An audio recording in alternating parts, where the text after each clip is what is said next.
have actually created a brand new way of searching, which is really quite fabulous. It is better than the way that we search. Here's how a person like my 8-year-old searches today. They go in and they do a search not by keyword, but by image. They do an image search. And then those images show them some of the things that they should begin to look at. Now, they follow that up by going to YouTube, where you see images and words. You get to hear, get context, paralanguage, as well as the images that go with it. Then they'll look at Pinterest or Twitter. They'll look at these sort of micro versions. Sometimes they will be sent to wikis, which are, again, a launching off place. Sometimes they'll get sort of the holy grail, which is the infographic. But all of this sets up an amazing underpinning for you to find the best stuff. After you've done a search like this, you know exactly where to go to get the best stuff in text form. Start with this, not with text. This is so much richer, so much better, so much faster. You can take in so much more information and synthesize it and get to where you need to go. So we've got to research. Now, after you do that, you start to craft your solution. We then have to build our story. I'm glad you laughed. Isn't that a sad, sad one? Because the narrative in the United States is we're not numbers people. Right? The narrative in the US and Britain and Australia is that some people are good with math, but most people are not. And that narrative, that story, is something people believe. It's wrong, it's incorrect, but people believe it. You've got to build your story. Narrative is powerful. It gives us connection. It makes us feel things we wouldn't feel otherwise. When you can start telling your story and hear it told back to you, you'll know that you have accomplished something amazing. I want to show you an example of that with this commercial from IKEA.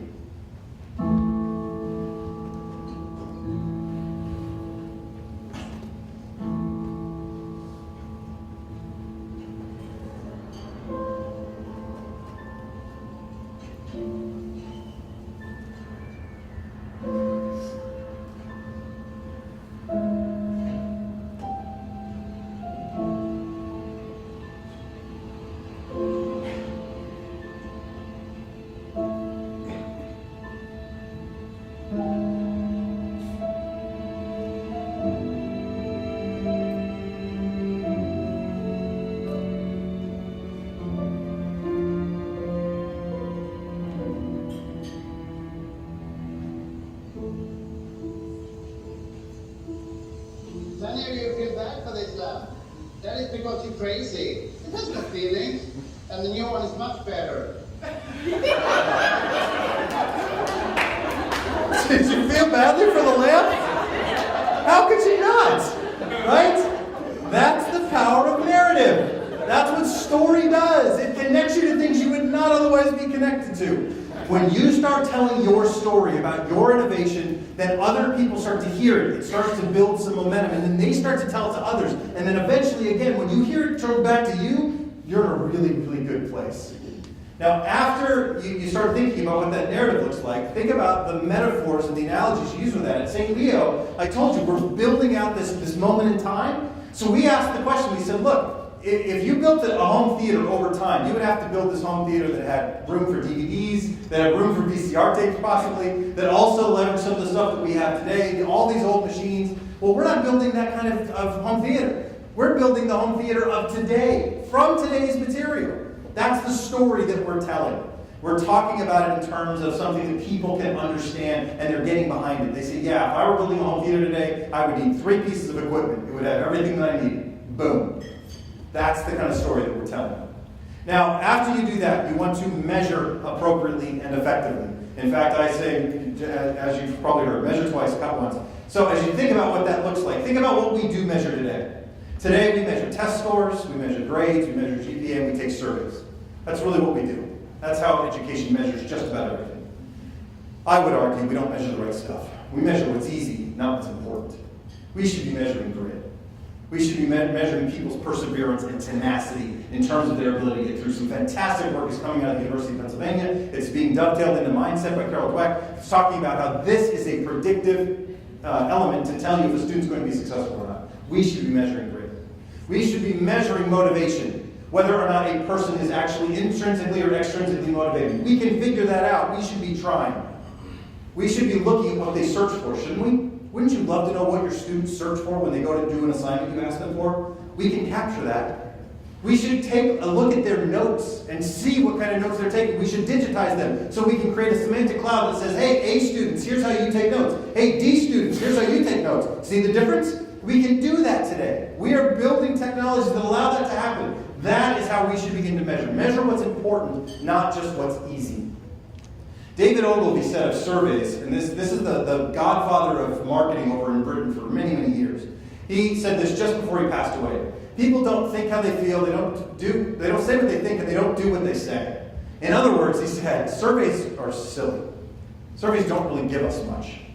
And he was saying that in reaction to an fMRI machine study that just had come out. So if you don't know an fMRI machine, they actually put this little hat on your head, and they can read the parts of your brain that light up, and they kind of know what the different sections of your brain are, so they know how you're feeling. And they had asked people to watch a television program so that they could capture what was going on in their head through this fMRI machine. Well, they had done this because they suspected that something wasn't necessarily true that we'd have always believed is true. In a typical commercial set, do you know how many, in a 5, 6, or 7 commercial set, which of those commercials we charge the most for? Does anybody know? Yeah, the first. I mean, it makes sense, right? It's the one that gets your attention. It's the one that people remember. So when they're surveyed later, they say, yeah, I remember that. We've always charged more for the first commercial. The second most we charge for the last commercial. All right, but that's how we've always done it. For 60 or 70 years, we've done it that way.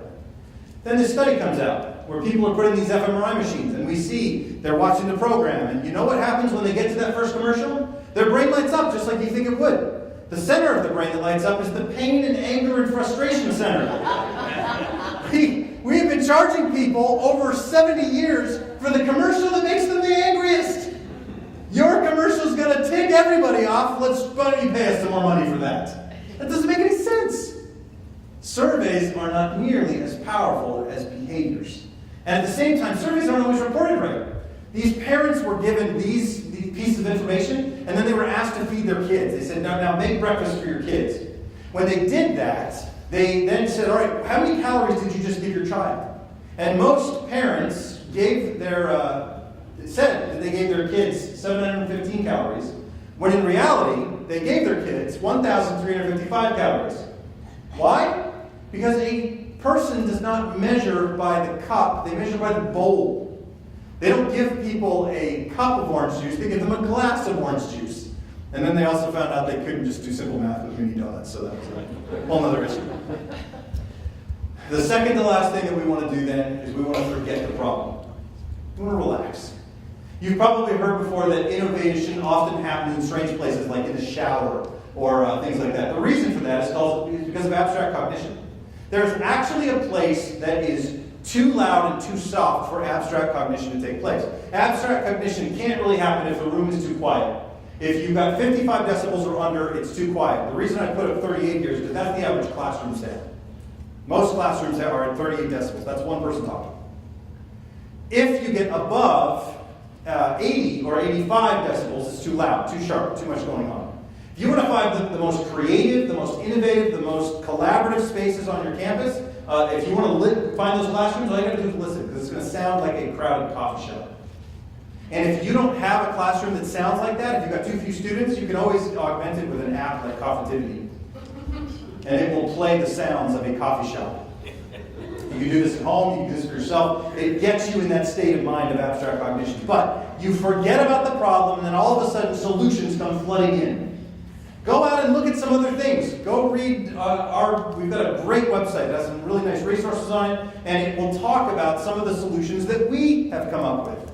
Find how other people are solving problems. We're using this tool called Metal to capture engagement. We are using an alternate reality learning experience to bring 8 different disciplines together around a mock presidential debate. It's going to take place this semester, for the entire semester. That is the converging event. We're creating this tool called This Is Me that allows a student to basically say who I am in 60 seconds and put it out there for the world to see, including people to potentially hire them from. And we're going to have a TEDx event. Those are just a few of the things we're trying to do in St. Leo. Find how other people are solving problems. And then see if some things don't come flooding into you. And then finally, the last step is to take action. To remix and juxtapose those ideas together. I don't know if you remember it, but about a decade ago, a great video came out called Have You Been Paying Attention? And in this video, it's really written for educators. And it says, look, students expect today to be able to create, consume, remix, and share. Well, create, consume, remix, and share became the mantra for Web 2.0. It's something that they said students expect to be able to do that. But not everybody liked that. In fact, I was reading at the time EduBlogger, the original EduBlogger. The original EduBlogger was one person. Nobody knew if it was a man or a woman. No one knew if it was higher ed or K-12. It was just this person who kind of took pot shots at education. The very first EduBlogger was that person. And I used to read it every time that something new came out. EduBlogger saw that video and said, oh, have you seen this garbage? Educators have to teach students to be original, have original thought, do original work. We have imagine a world where using other people's work to create your own was okay. We'd have never gotten past the toaster to see the benefits of the microwave. We'd have never gotten past sweet music to experience amazing original works like Elton John's The Lion King, or other seminal works. I don't know. Maybe that tells us something about your life. But as I was reading that, I was thinking, wow, is that true? Is create, consume, remix, and share just plagiarism? Is it just our permission for people to cheat?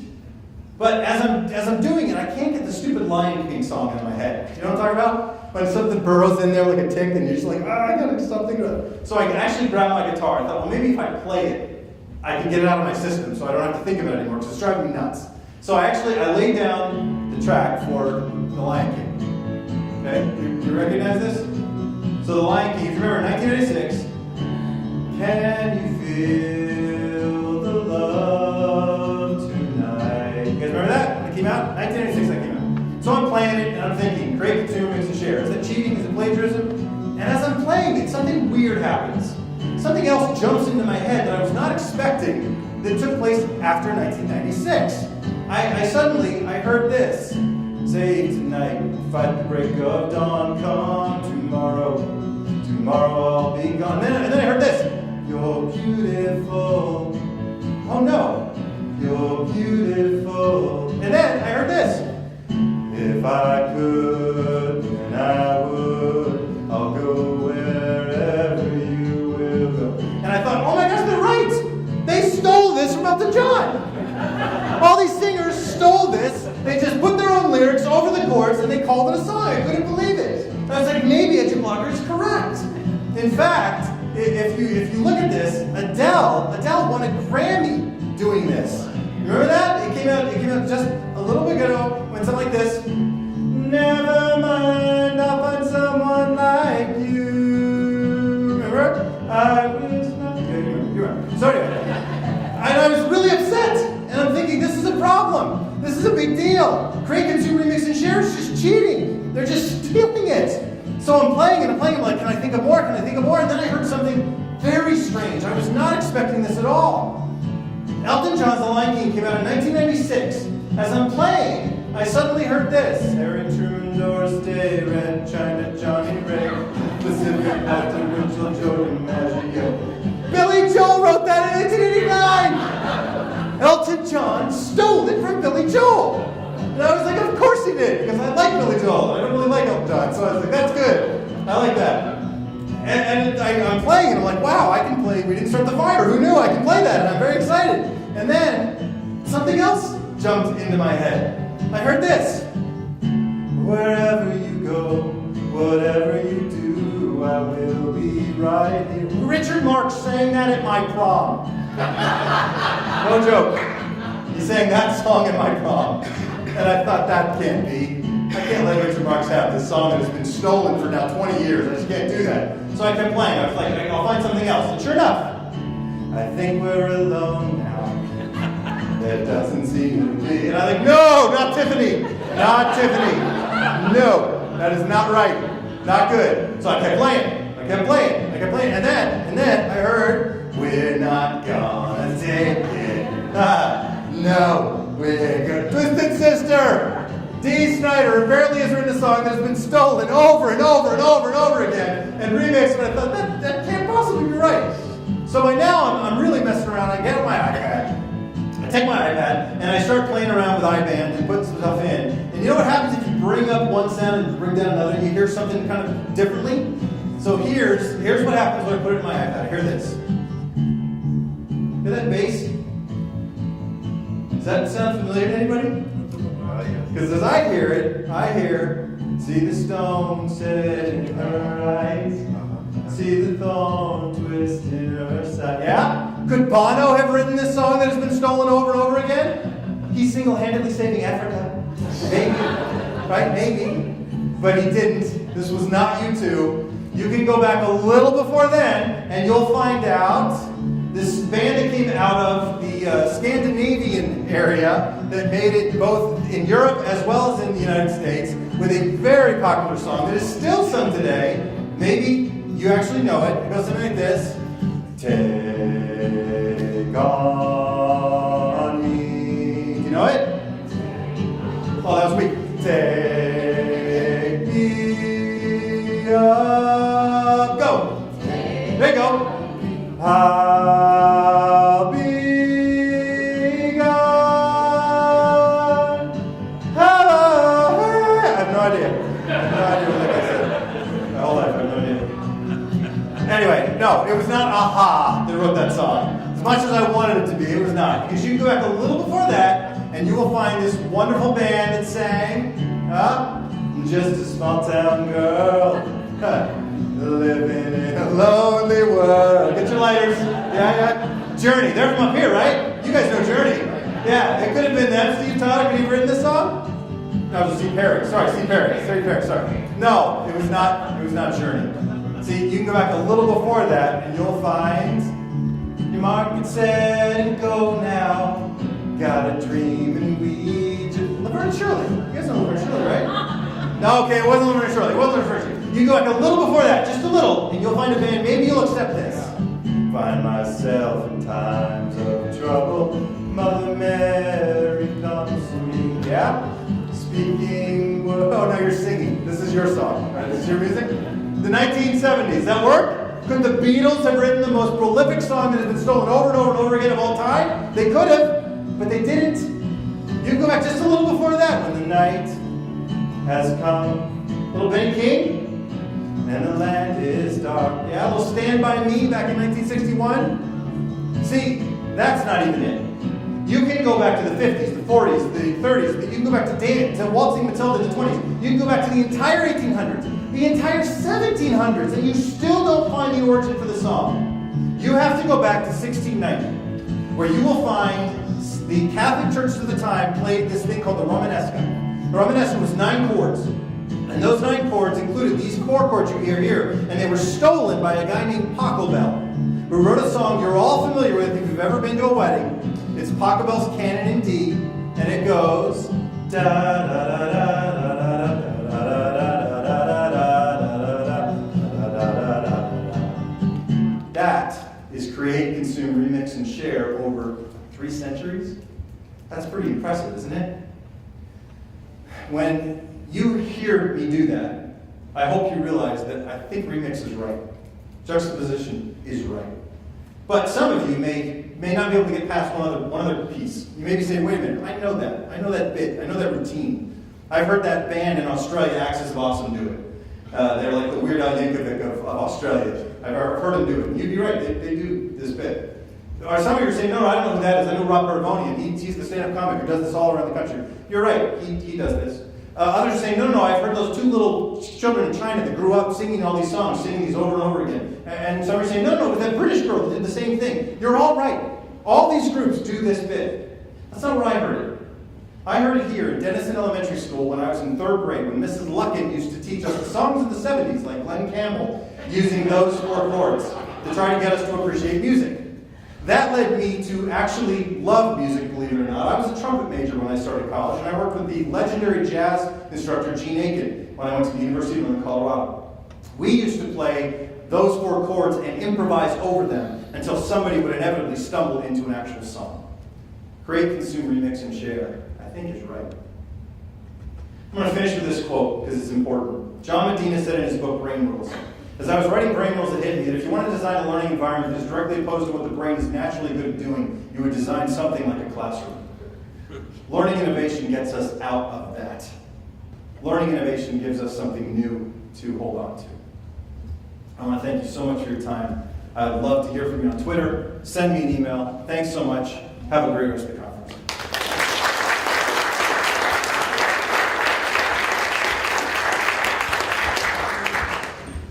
Thank you, Jeff, for starting us out this morning. We're going to move now and literally move and spark at our spark tables. You'll see 6 tables with colored tablecloths around the room.